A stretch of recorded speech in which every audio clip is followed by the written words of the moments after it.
সল্টলেকের খবর আপনাদের জানাবো। সল্টলেকে ফের দুষ্কৃতী দৌরাত্ম্য, বাড়ির নিচে অফিসে তালা ভেঙে লুট। সল্টলেকের জিসি ব্লকের এই ঘটনা। কত টাকা লুট হয়েছে এখনো পর্যন্ত স্পষ্ট নয়, খতিয়ে দেখছে পুলিশ।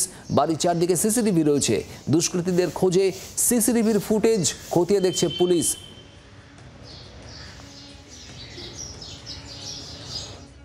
মানে এটা অফিস? হ্যাঁ, এটা অফিস। তাহলে ওদেরকে ডাকলাম, ওরা উঠলো, ওরা উঠে অফিসের লোককে ফোন করেছে।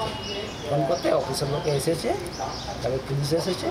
হ্যাঁ, এসেছে, তারপরে ওই তালা ভাঙা চালু। সল্টলেকের জিসি ব্লকের এই ঘটনা। বাড়ির নিচে অফিস, সেই অফিসের তালা ভেঙেই লুট করা হয়েছে। বেশ কিছু টাকা, নগদ টাকা লুট হয়েছে এবং এর পাশাপাশি আরও কি লুট হয়েছে খতিয়ে দেখছে পুলিশ। অর্কদীপ্ত মুখার্জি আমাদের প্রতিনিধি রয়েছেন সল্টলেক থেকে সরাসরি। অর্ক, কি লুট হয়েছে এখনো পর্যন্ত কি জানা যাচ্ছে? আচ্ছা, প্রথমেই আমি যে দেখাবো এই বাড়ির দুতলা রয়েছে এবং ওপর তলায় হচ্ছে যারা থাকতেন, যাদের বাড়ির মালিক, তারা কিন্তু এই মুহূর্তে এখানে নেই, তারা রয়েছেন বিদেশে থাকেন তারা। নিচের যে ফ্লোরটা রয়েছে, আমি একটু ভিতরে গিয়ে দেখাবো। নিচের ফ্লোরটা হচ্ছে অফিস।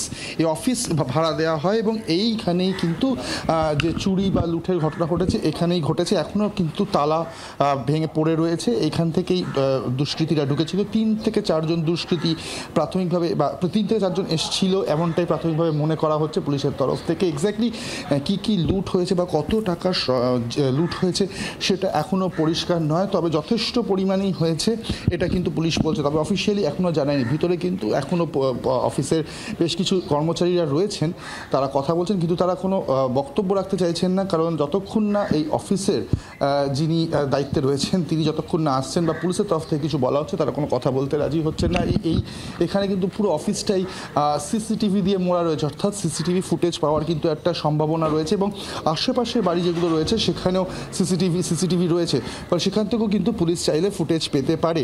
ফলে সবটাই এখন ইনভেস্টিগেশন চলছে। ইতিমধ্যে কিন্তু পুলিশ এসে উপস্থিত হয়েছে, আশেপাশে বাড়িতে জিজ্ঞাসাবাদ করা হচ্ছে। তবে অবশ্যই করে যারা আশেপাশে বাসিন্দা রয়েছেন তাদের মধ্যে একটা ভয়ের বাতাবরণ কাজ করছে। তারা বলছেন অনেকেই যে রাত্রিবেলা এই যে টোটোটা রাখা রয়েছে, আমি একটু ছবিটা দেখাবো, এই টোটোটা সেটা এই বাড়ির নিচেই রাখা থাকে এবং সেটাতেই আওয়াজ পান যারা ভিতরে ছিলেন। তারপরেই এই গ্যারেজ থেকে বেরিয়ে আসেন কয়েকজন এবং তখনই 2-1 জনকে এই সামনের যে গেটটা রয়েছে সেই গেট দিয়ে পালাতে দেখেন, তবে তাদের মুখ দেখতে পাননি। এই টোটোর আওয়াজ পেয়ে তারা এই গেট দিয়ে বেরিয়ে এসে সামনের গেট থেকে 2-1 জনকে পালাতে দেখেন। ফলে সব মিলিয়ে এখনও পরিষ্কার নয় কে বা কারা করেছে।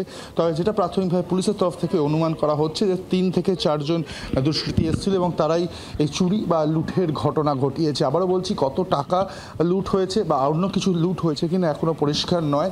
পুলিশ পুরোটাই খতিয়ে দেখছে। ইতিমধ্যেই পুলিশ এসে নজর রাখা পুলিশের তদন্ত দিকে। অর্ক, ধন্যবাদ।